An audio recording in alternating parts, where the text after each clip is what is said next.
தமிழ் சினிமால அணிகளின் அரசன் அப்படின்னு சொல்லக்கூடிய ஒரு ஆள் தான் அனிருத். ஒரு டைம்ல இளையராஜா, அதுக்கப்புறம் ஏ.ஆர். ரஹ்மான், அதுக்கப்புறம் யார் அப்படின்னு யோசிக்கும்போது நான் வரேன் அப்படின்னு சொல்லி வந்தவர் தான் அனிருத். இவரால் பண்ண முடியாத எதுவுமே கிடையாது. ஒரு மெலடி சாங்கையும் அழகா பாடிருவாரு. அதே சமயம் ஒரு பேஸான ஒரு மாஸான ஒரு ஹீரோயிக் சாங்கையும் இவரால் பாட முடியும். இப்போதைக்கு இந்தியன் சினிமால டாப் மியூசிக் டைரக்டர். வாரத்துக்கு ஒரு பாட்டு கண்டிப்பா வந்துரும் அப்படிங்கிற அளவுக்கு ஒருத்தரு. 1000 பேர் காப்பின்னு சொன்னாலும், காப்பின்னு சொல்றவங்களோட Spotify பிளேலிஸ்ட்ல இவர் பாட்டு இல்லாம இருக்காது. ஸோ இவர பத்தி இந்த வீடியோல டீட்டெயிலா பார்த்துடலாம். First magic of Anirudh. இவர்கிட்ட பல படங்கள் போய் சைன் பண்ணுவாங்க. பிகாஸ் இவர்கிட்ட போனா வேலை கம்மி, சீக்கிரமா பாட்டு வந்துரும் அப்படிங்கிறது இல்லாம வேலை கம்மி அப்படிங்கிறது தான். அதாவது இப்போ சிங்கர்ஸ் தேடுறதோ, லிரிக்ஸ் தேடுறதோ அவ்வளோ கஷ்டமா இருக்காது. ஏன்னா தெரிஞ்சவங்களே லிரிக் எழுதுவாங்க. அண்ட் இவரே பாடிருவாரு. அண்ட் ஒர்க்கும் கம்மி. சிங்கர்ஸ் கூட இப்போதான் அதிகமாக கொலாப் பண்ண ஆரம்பிச்சிருக்காரு.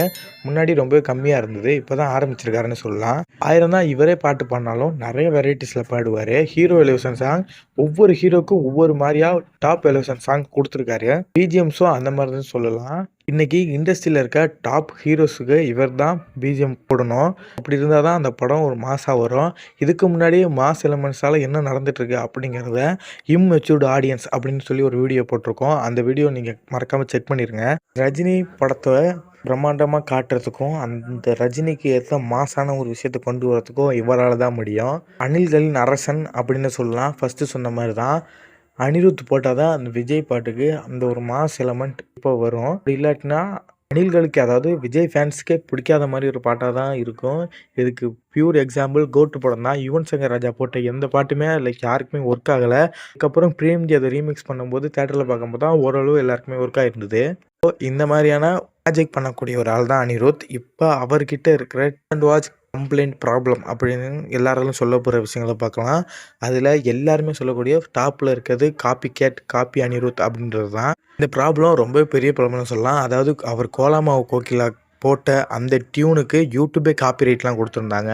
இந்த மாதிரியான பல விஷயங்கள் தொடர்ந்து நடந்துகிட்டே இருக்குது.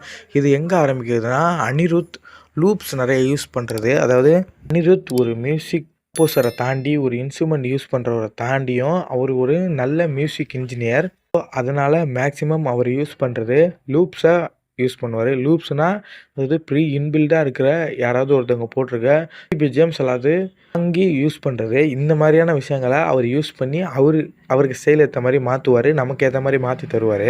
இது மாதிரி தான் அவர் மேக்ஸிமம் பண்ணுவார். இவங்க இப்போ காப்பின்னு சொல்கிற பல விஷயம் அவர் இன்ஸ்பயர் பண்ணியிருப்பார். லூப்ஸ் தான், அதை தான் நிறைய விஷயங்கள் அவர் யூஸ் பண்ணியிருப்பார்.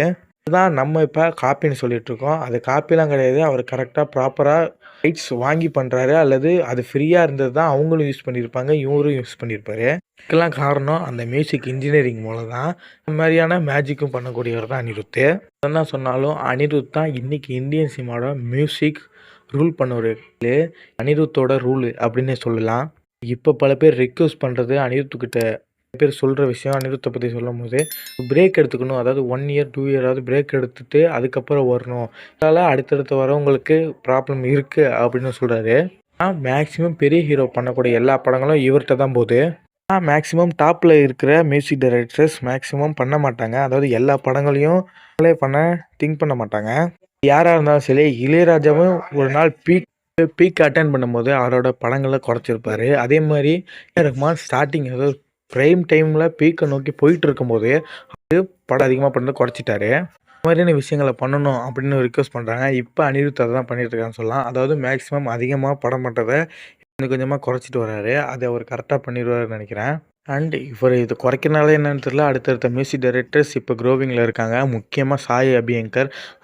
அவங்கள பற்றி தனியாக வீடியோனாலும் சொல்லுங்கள், நாமளும் பண்ணிடுவோம். இந்த மாதிரியான டிஃப்ரெண்ட்டான கண்டென்ட்ஸுக்கு வீடியோவை லைக் பண்ணிவிட்டு நம்ம சேனலை சப்ஸ்கிரைப் பண்ணி உங்கள் ஃப்ரெண்ட்ஸ் அண்ட் ஃபேமிலிக்கு இந்த வீடியோவை நம்ம சேனலுக்கு ஷேர் பண்ணிடுங்க.